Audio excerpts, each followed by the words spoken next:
Piccolo Corpo was a line that used to belong to, I think, the first draft.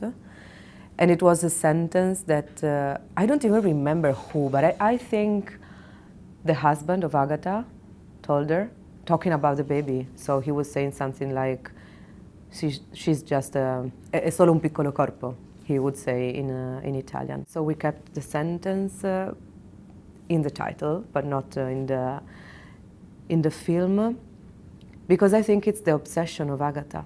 So even though, of course, Agata doesn't think that the baby is just a small body, but there is a soul and there is the afterlife and there is the limbo, the reason why she keeps on going and the reason why she's so hungry to arrive to the sanctuary is because there is this, like, obsession. So this opinion of the others regarding the baby.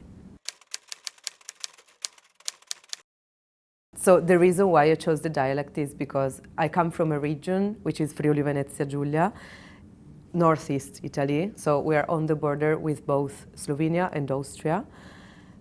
The reason at the beginning was philology. So I wanted to shoot in dialect because at the time we wouldn't use Italian.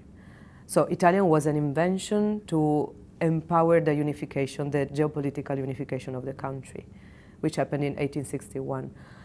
And another step into this process of Italianization happened during fascism, meaning that it was forbidden to speak foreign languages and it was forbidden to speak dialects, especially when they were influenced by Slavic languages. And of course, since we are on the border with a Slavic country, there was a problem. So what happened is that people partially stopped talking dialect or they started talking it secretly. So it became political for me as a thing after a while. And for me it was super important that the actor could speak in dialect because it was vital to have this fluidity and this reality and this skip progressively to like real life and their personality in real life and what we were creating together. So this is why I casted people that were not necessarily experienced, and we ended up having the most amount of the people not experienced in set, and I wanted them to speak in dialect, to express themselves freely. And this is also the reason why it was so difficult to find links, because when I ended up meeting Ondina, I was really in doubt if she was the right one or not, because she is from Roma. And it's really difficult, the dialect she's speaking in Carnico. It has like German influences and it's really tough and full of angles, of edges, and she did a great job in my opinion. So. This film, of course, deals with religion, but in the sense of the rules, of the dogmas, which are handled and executed by men. And we have a main character who is a woman, and she acts and she moves according to faith rather than religion. And they're totally different, because faith is when you hope for something, even though you don't have the proof of evidence that this thing works or exists, while religion is the total amount of rules that explain you how and what and when and who and so on. So of course these two things crash, because for Agata it's not enough what the religion says. So her faith is bigger than religion.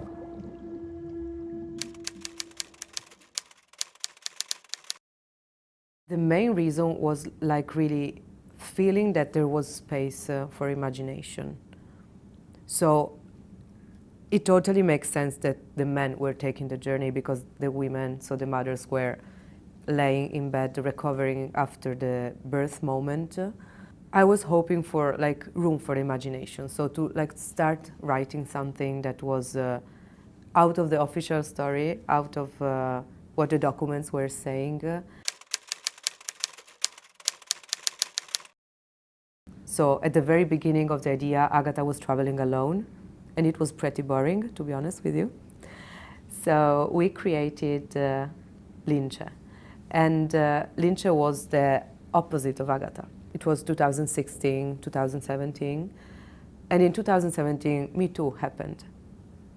So I can say that retrospectively thinking, because we were not conscious of the fact that we were absorbing this stream, this flow, and converting it and putting it into the project. So Lynx is the result of many, many layers, and is a character that speaks to the contemporary time, that speaks to the present more than Agata does.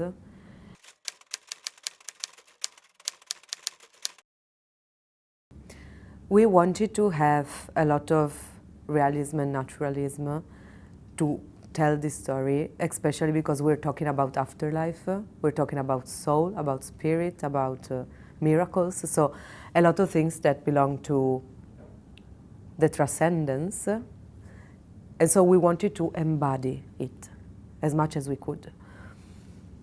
So this is the reason why we chose dialect, non-professional actors, natural light, dirty clothes, dirty makeup and dirty hair, and so on, handheld camera, because otherwise it would have been an epic and fantasy film, which I wouldn't like. I wanted to keep like magical and realistic at the same time, like a fairy tale in a way. So you need both of the elements. And we tried as much as we could not to light up anything, so to use candle lights and to use the fire at the fireplace.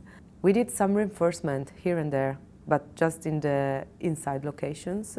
In the outside, we shot with what we had that day as the weather.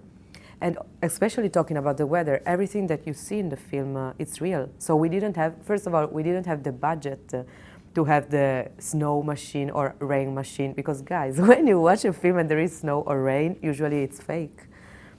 But in our case, it was real, and it was really good to work in that way with natural things, because it united us. It's also risky, of course, but it was really cool. I don't know what I'm planning to do. No, actually, I do know what I'm planning to do, and it's another film now, but it's gonna be far from this one, so it's not gonna be with miracles, and is not gonna be so far in time. But this is everything I can say. So yes, I'm working on the next film at the moment. I'm writing it.